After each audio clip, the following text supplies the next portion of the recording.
America, we got to get back to doing what's expected of us as free citizens in this democracy. That means being tolerant, being respectful, staying informed, and being engaged.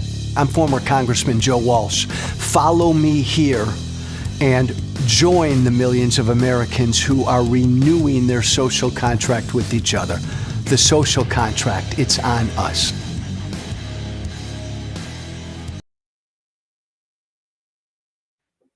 Hey, former Congressman Joe Walsh here. Every week, I try to sit down with someone who doesn't necessarily think like me, who has a different worldview than I do, because I just don't think we do enough of that in this country. And I think that's why we're so damn dangerously divided. I'm so excited to talk to my guest today, Kimberly Ross, because she and I probably agree on damn near, there she is. Kimberly, welcome. Kimberly Ross and I probably agree on almost every issue. We disagreed on who we voted for last year and all the rest. But I am so excited to talk to you. Kimberly is a freelance opinion writer. She's the mother of 2 young kids. She's a regular contributor to the Washington Examiner. Follow her. Kimberly is a great follow on Twitter. Follow her at Southern Keeks. Thanks, Keith. There it is, a great follow. Hey, Kimberly, thank you for joining me. Thank you so much for having me. It's great to be on. I have been a fan from afar. I have loved following you on Twitter. I love your take on stuff, and I'm always fascinated by people like you and me, and there are plenty of others like you and me who don't kind of really feel like we belong to either side. I want to start our conversation with this. You retweeted a couple days ago a really cool tweet that clearly resonated with you. And I think this is a great place to jumpstart our conversation.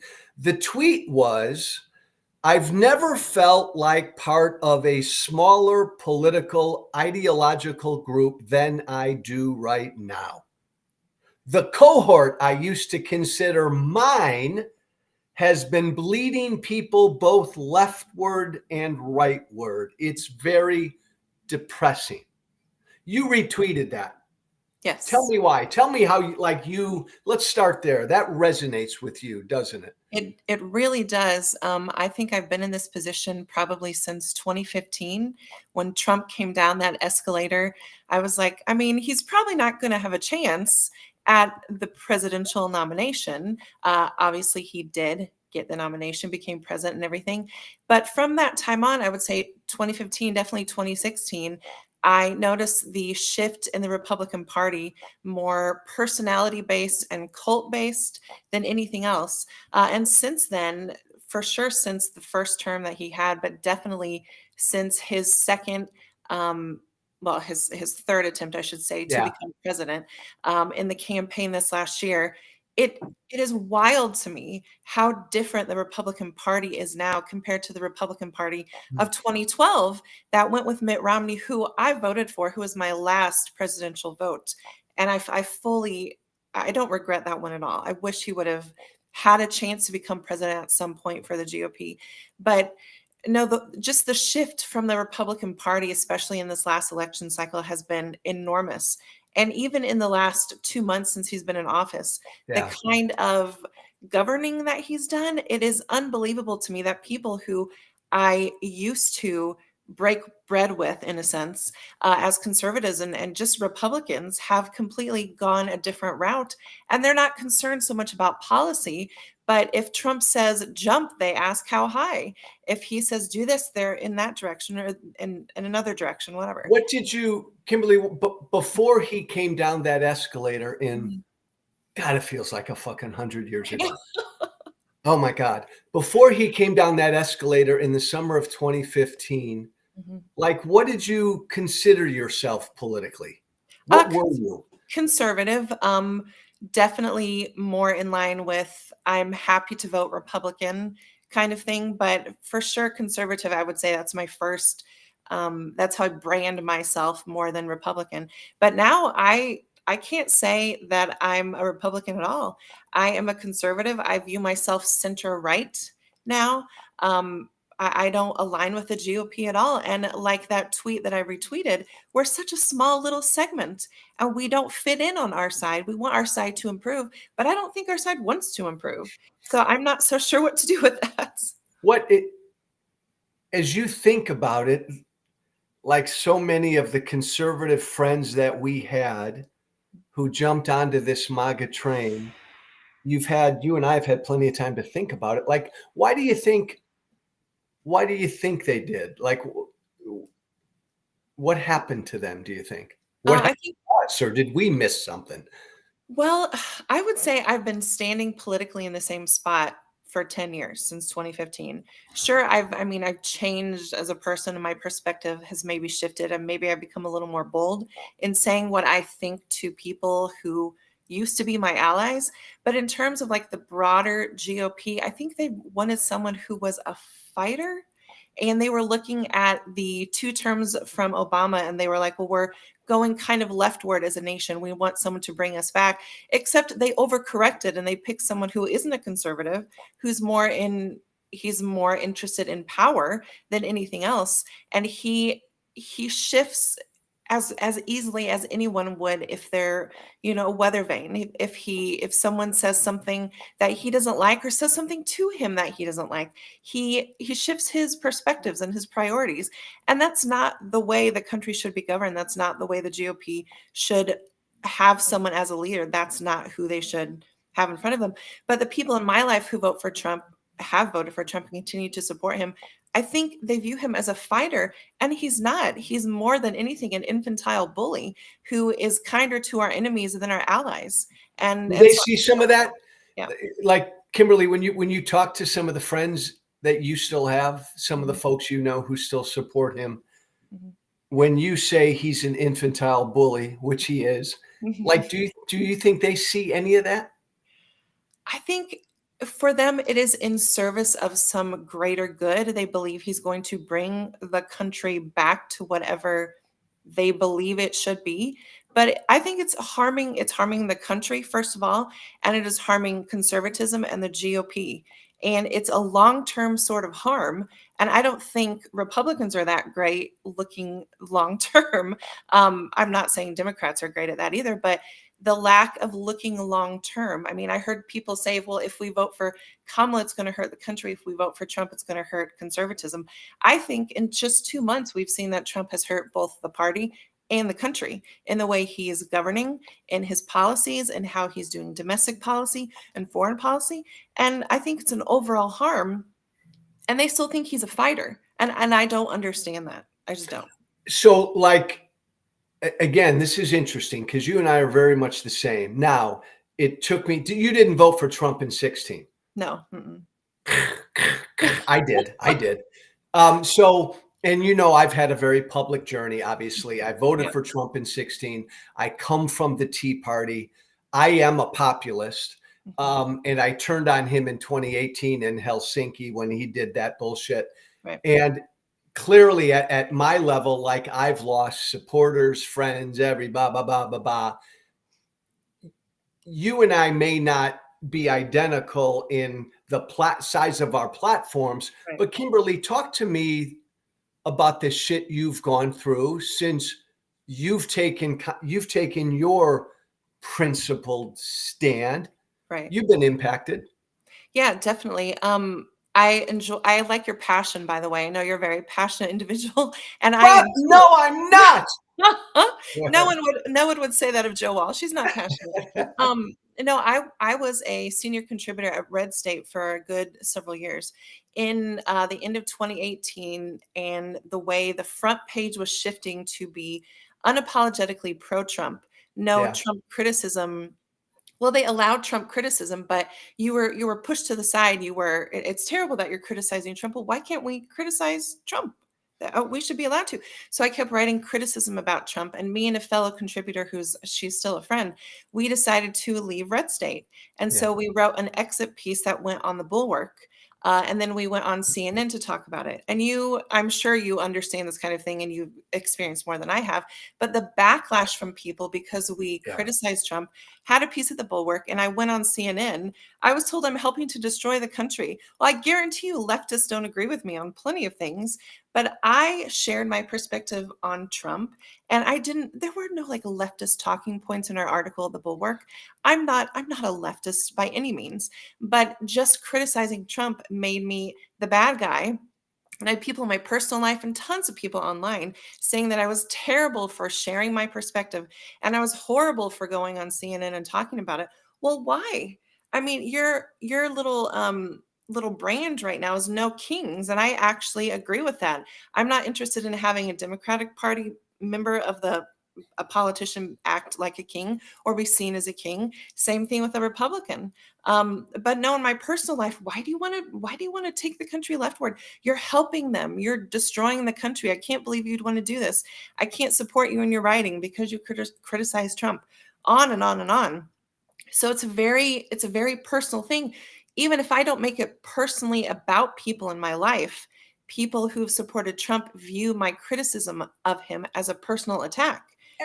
And I noticed, Kimberly, you're very good generally in that you don't personally attack. I try not to, no. You don't. And yet you get plenty of incoming. Oh, I see all the time. Yeah. But you generally refrain from personally attacking MAGA and Trumpers. Why? I really try to, because that, if anything, is a reflection of the kind of stuff that they do. And I would prefer not to stoop down to their level. I would prefer to use substance if I'm going to criticize Trump. If I'm going to criticize him and how he's dealing with Ukraine, I'm not going to call him names, even though people will call me names. I'm going to use substance and how we should support our allies against Putin. So no, I don't think criticism of it that is a personal attack is appropriate. That's not my way of doing things. Some other people like that sort of thing. But no, I would rather not stoop to that level, because I've been on the receiving end, and it is substance free, and they don't have anything to support their arguments except insults, and they are emulating Trump, and I don't want to do that. I just don't think people hear enough from voices like yours, writers and thinkers, conservative writers and thinkers. And maybe 100 years from now, Kimberly, they'll write a book about you and people like you who stayed true to your beliefs, but how difficult that has been professionally. Mm-hmm, mm-hmm. For sure. I don't think it's easy to do what I do, but I don't believe that I could live with myself if I just sold out to the party. Stop. I'm going to stop you there. Yeah. Because I'm fascinated by that. People ask me all the time, like, why I did what I did, turning against Trump. And it's been hell, because it's killed me professionally, and you put up with all the threats. But I kind of say what you just said. I want you to explain that. In a way, it was the easiest decision I ever made because I couldn't live with myself. Right. Explain what you mean by that. I have certain criteria and how I, compose myself and how I go through life professionally and personally and everything. Exchanging that sort of thing for short-term popularity or even monetary gain is nothing I could do. I can't live with myself to do, for doing that. I'm more interested in sharing my principles and my beliefs, whether people like it or not, whether they like me or not, which apparently a lot of people don't like me. I mean, I don't have as big of a platform as you, but plenty of people on Twitter just think I'm terrible. But no, I think, and I'm sure you're like this too, it would be so easy to accept the Trump talking points and say what we want and make this huge platform and get, I don't know, all the engagement and all the interest and become some sort of MAGA influencer. Well, no, I'm sorry. I'd have to live with myself once I put my phone down and turn my laptop off. And that's more important to me. And it's more important to me to create a good role model for my children and live as I should, as an American, as a mother, as a flawed Christian, than sort of give into a political party that is not going to be here long term. And I still don't know what the GOP will look like after Trump is off the national stage, but I'm not going to shift with the winds just to please these people. I never have, never will. Have you put up, Kimberly, with hate locally, family, friends? I have people who disagree with me very strongly and don't want to talk to me about politics, and think I have so many people think I'm a lefty. I'm not a Yeah, lefty. right? And just when the criteria is, oh, you don't like Trump, that means you're a lefty. That is unbelievable. That's not real. That's not reality. So yeah, no, I have people, but I have close friends who voted for Trump or voted for Harris, and we can get along, and we even sometimes talk about politics. But then there's certain people who cannot abide someone who doesn't support their politician, and that kind of worship is unacceptable in my view. That voice belongs to Kimberly Ross. You need to follow her on Twitter at Southern Keeks. We'll put it up often throughout this conversation. She is a good, principled, homeless conservative. That word homeless, Kimberly, do you feel homeless? Yeah, I do. Explain it to me. Explain what that means. Well, again, I'm a conservative. That's my political philosophy. Back up. And so Mhm, stop when someone asks you, mhm. there it is at Southern Keeks. What does that mean? You're a conservative? Because you know what's funny? Like I've always considered myself that, but I don't say that word anymore because it makes me sound like I'm an angry old white guy. I'm generally small L libertarian, like Yeah, generally government leave me alone. yeah. When you say conservative, Kimberly, what does that mean to you? A smaller government for sure. I'm definitely a pro-life individual. I am supportive of foreign policy. I mean, you can even call me a neocon if you would prefer, that kind of thing.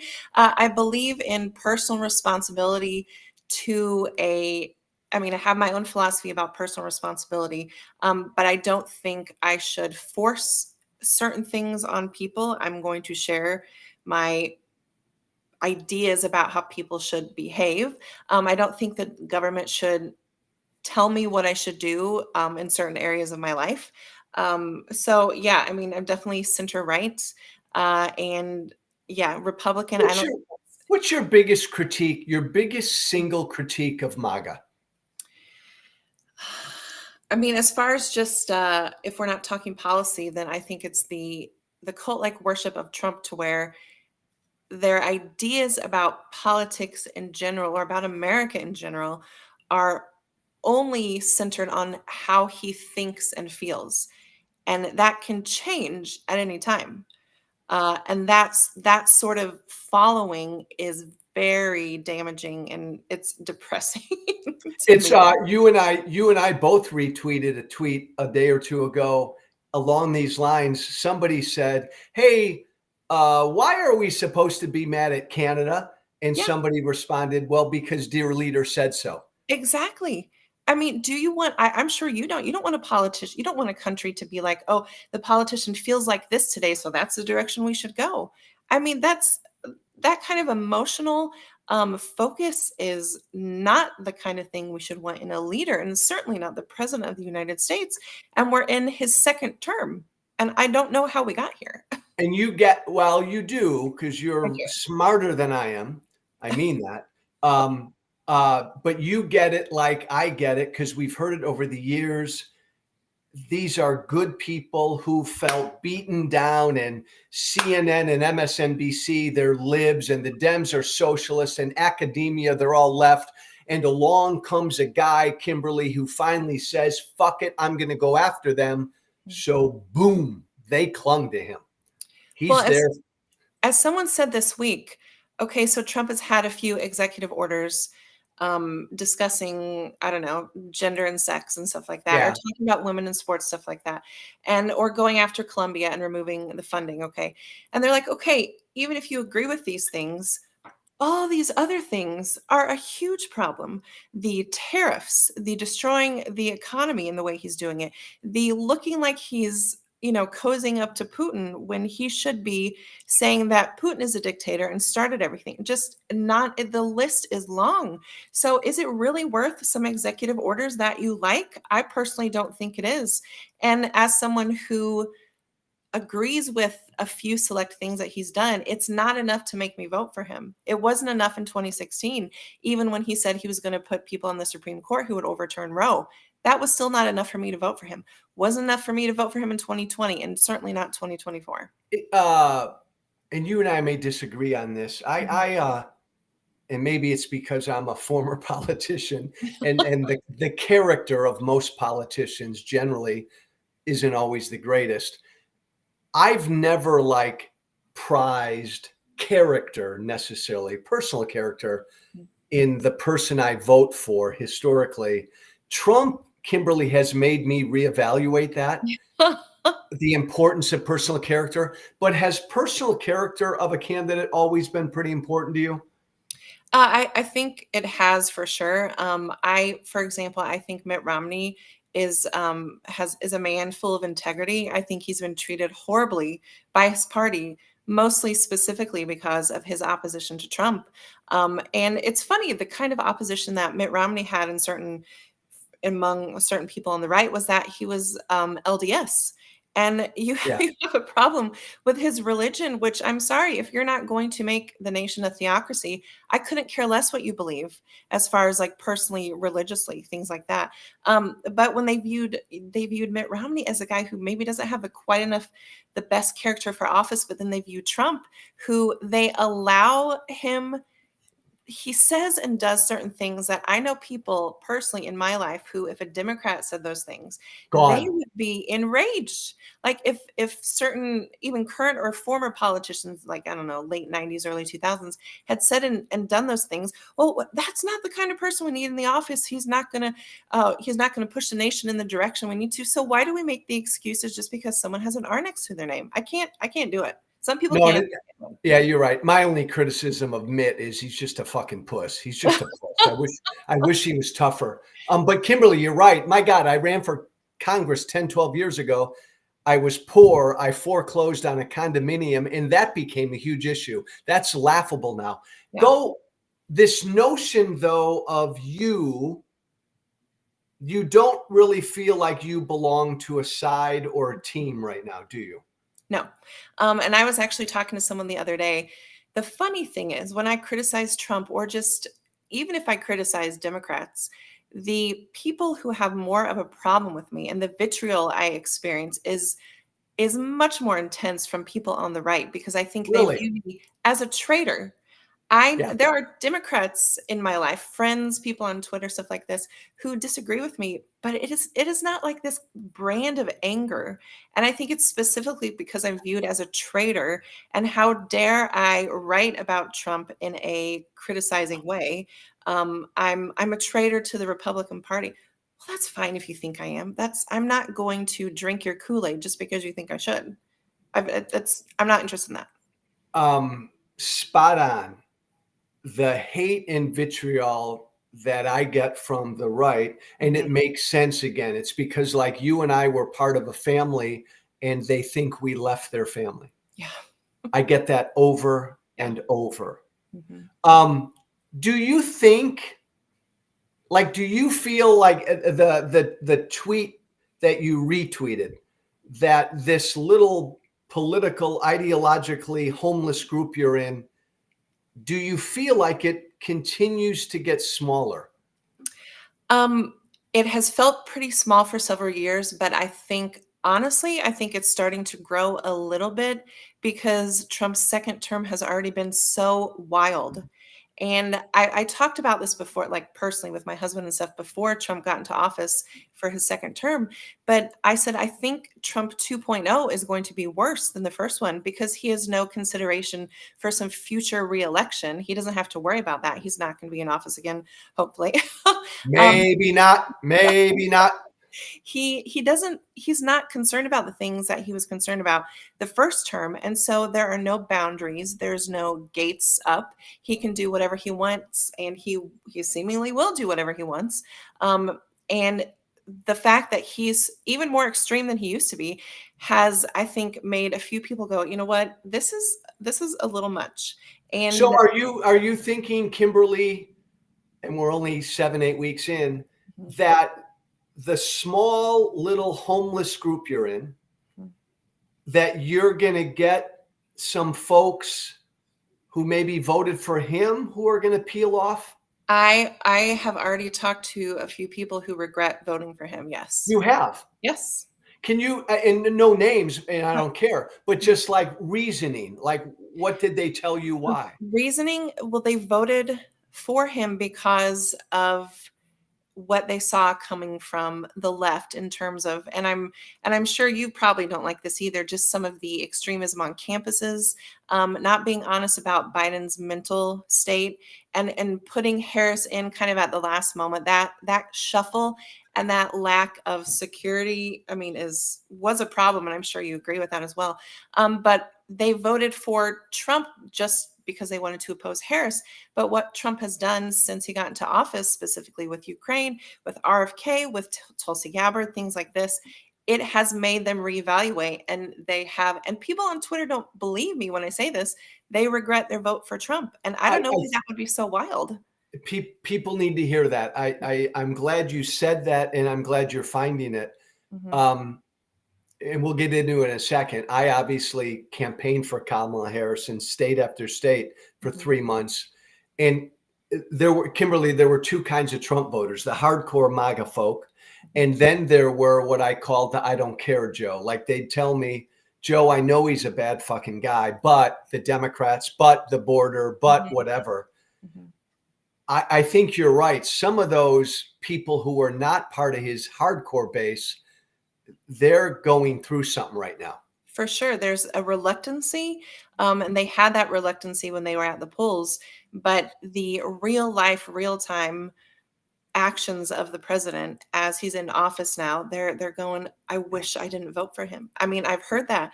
And like I said, I shared that on Twitter. Oh no, that didn't happen. You know what? You guys don't like me anyway. I'm going to share what has actually happened. People have regretted their votes for Trump. And I think that will only continue because if he doesn't switch course and start focusing on things that are important to Americans instead of doing his little, I don't even know what he's doing in the White House, like playing around with Elon and then talking about how, I'm going to get back at Canada for certain things when he's the one who started the trade war to begin with. If he doesn't roll it back and start addressing the issues that Americans face every single day, day in and day out, then he's going to lose support and he will have deserved it. Kimberly, it's so disappointing that like when I was in Congress and my God, if Barack Obama, when he was president, if he lifted a pen or even thought about signing an executive order, us Tea Party people would go crazy. Yes. And I always, and I still view myself as Tea Party because because of the debt, but I fear a concentration of power like we're seeing now. Mm-hmm. But all of my former colleagues just don't seem to care about it now. Yeah. No, and I think that focus of no kings, I mean, that Yeah. really resonates with me. And again, we may not agree on every single issue, but I don't think you want a king from the Democratic Party either. You don't want one from the Republican Party. And again, the kind of standards we hold the other side to that we don't hold our side to is part of the reason our American political system and the discourse is crumbling as it is right now. Because standards aren't, well, they have to hold their side to standards. I'm sorry, I want to clean my own house first before I expect other people to clean their own house. I already know I don't agree with leftists on certain things. So the people I'm standing closest to, I want to improve. I want to vote for a Republican again. I don't know if that's ever going to happen, but I will like to in the future at some point. I think it's going to be a long time before that can happen again. You are younger than me, lady. It might bit. happen.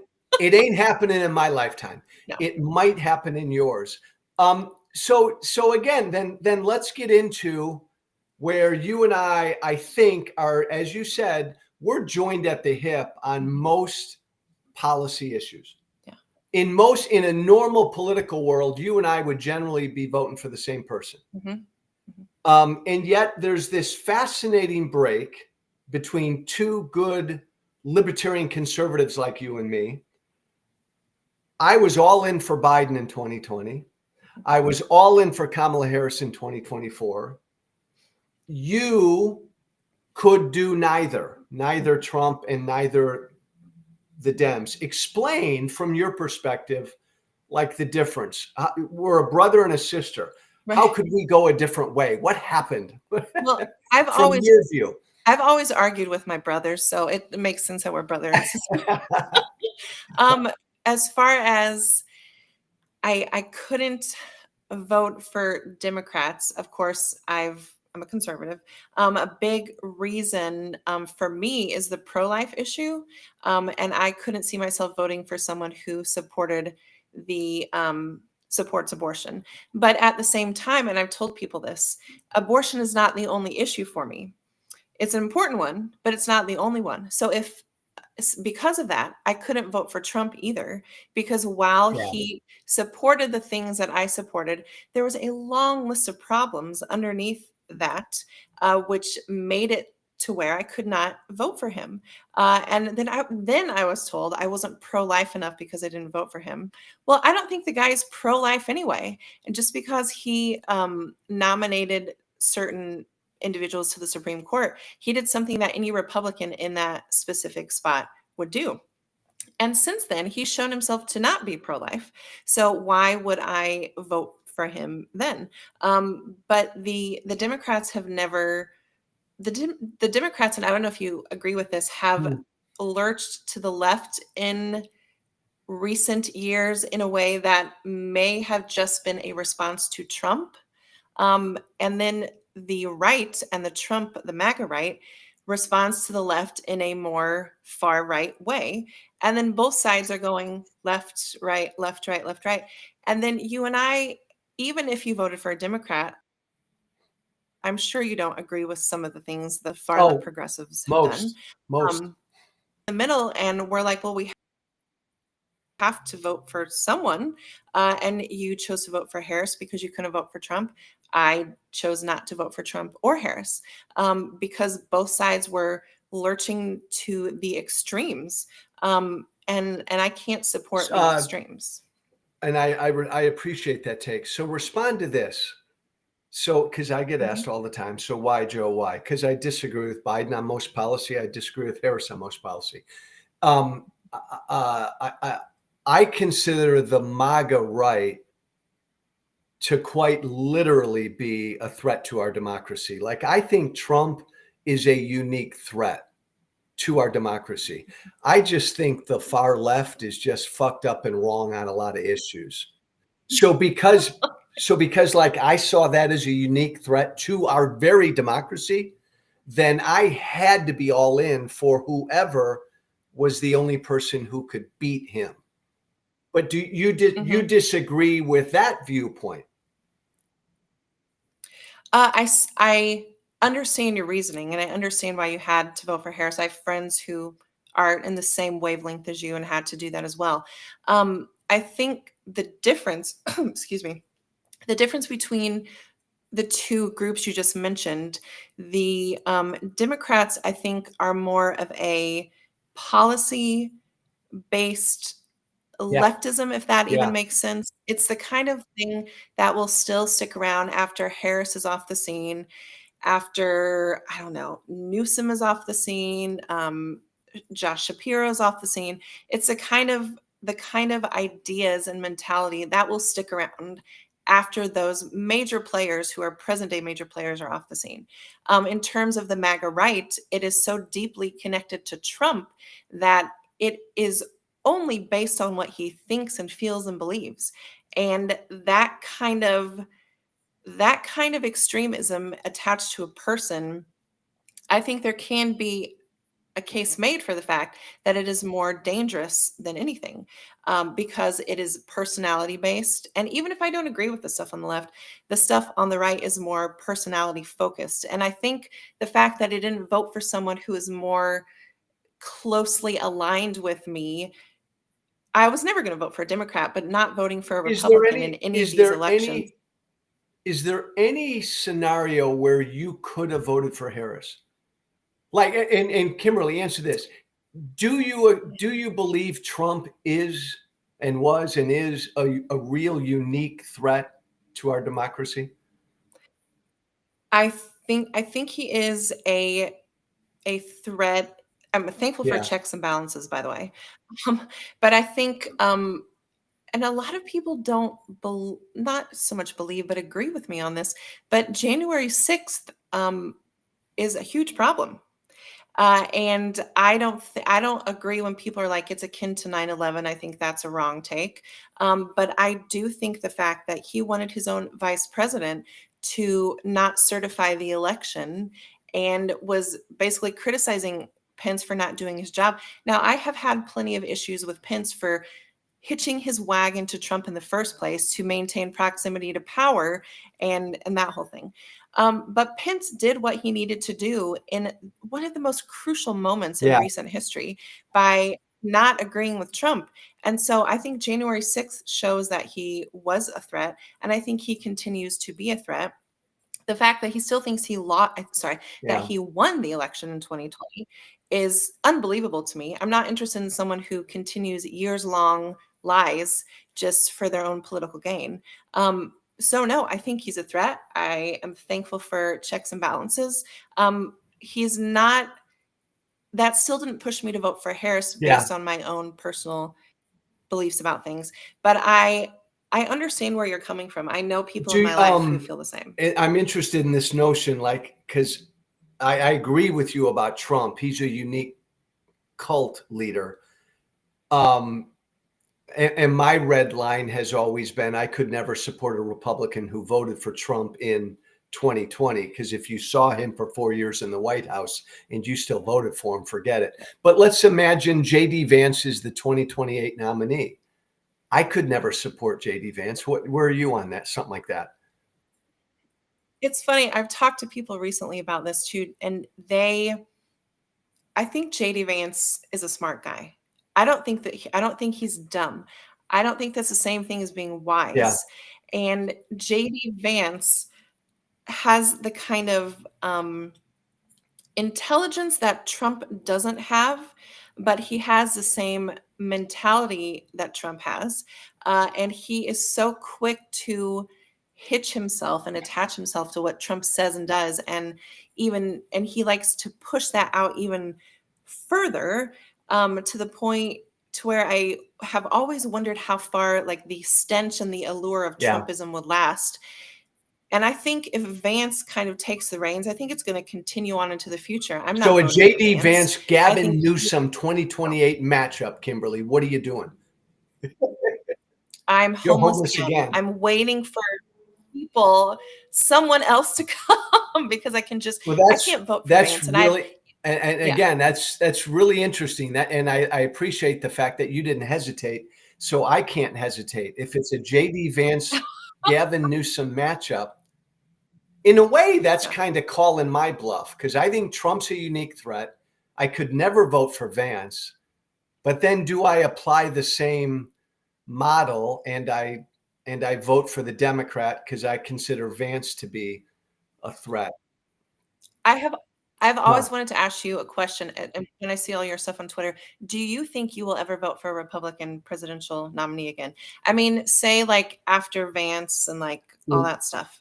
And I think Vance is very Trumpist So, like. So so I if couldn't vote for him. Kimberly Yeah. Ross were the Republican nominee in 2028, I would, I don't even think my I would, husband would I vote for would, me I because would work every battleground state for you. Um, no, and look, as a lifelong Republican, as a former elected Republican, I can never and will never vote for a Republican who voted for Donald Trump in 2020. That's my red line. If you watched him for 4 years in the White House and you said, I want more of that. And by the way, Kimberly, it's fascinating. I always remind people of this. My good friend Adam Kinzinger campaigned for Trump in 2020. Liz Cheney voted for Trump in 2020. January 6th yeah. changed them. So I doubt I'll be in a position to vote for a Republican probably for the rest of my life. I've Yeah. I'm homeless. I'm an independent 6 years. I've thought about becoming a Democrat. I've thought about I I just think I'll probably be homeless for a long time. What do you think? Yeah.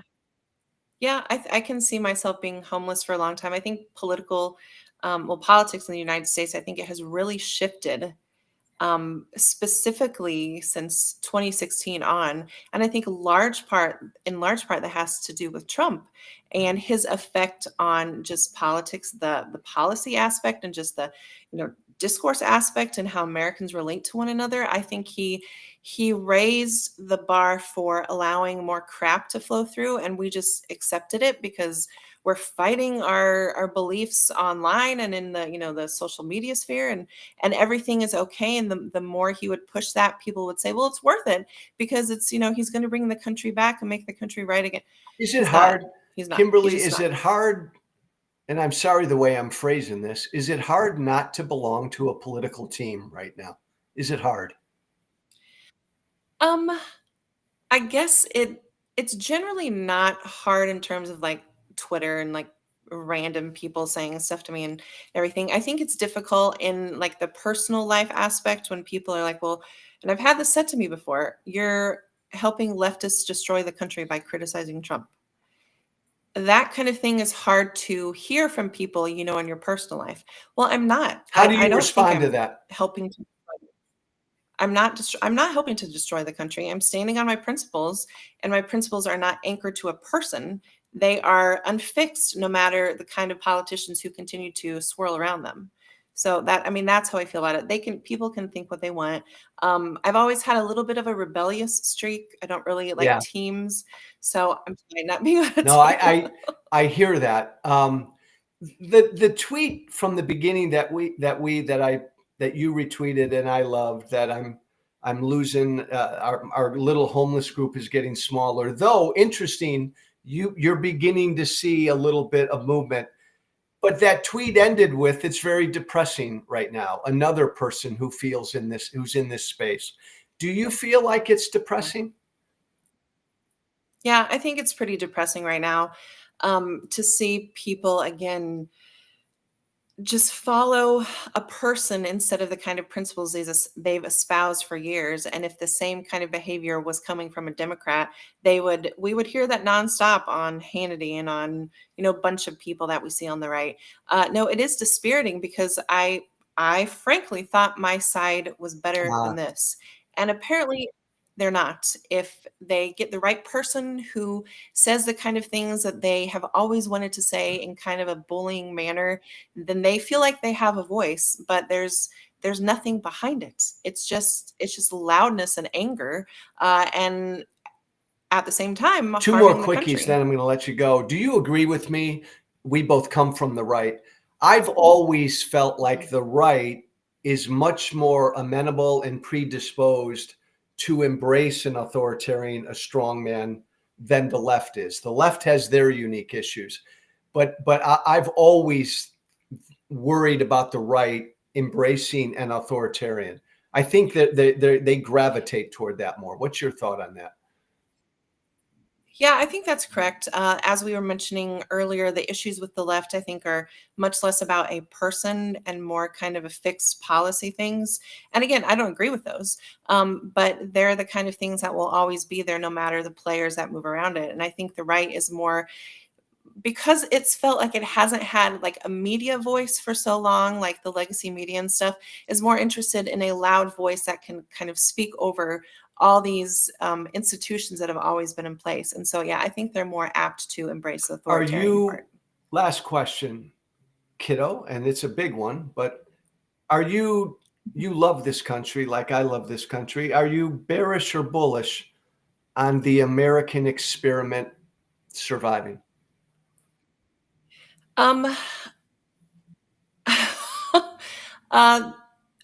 Again, yeah, I love this country too. I think when people talk about being oppressed, especially like females, I think I have it better than a female anywhere else in the world. As far as the American experiment, we have a great thing going for us. It's not perfect, but we're still a young country.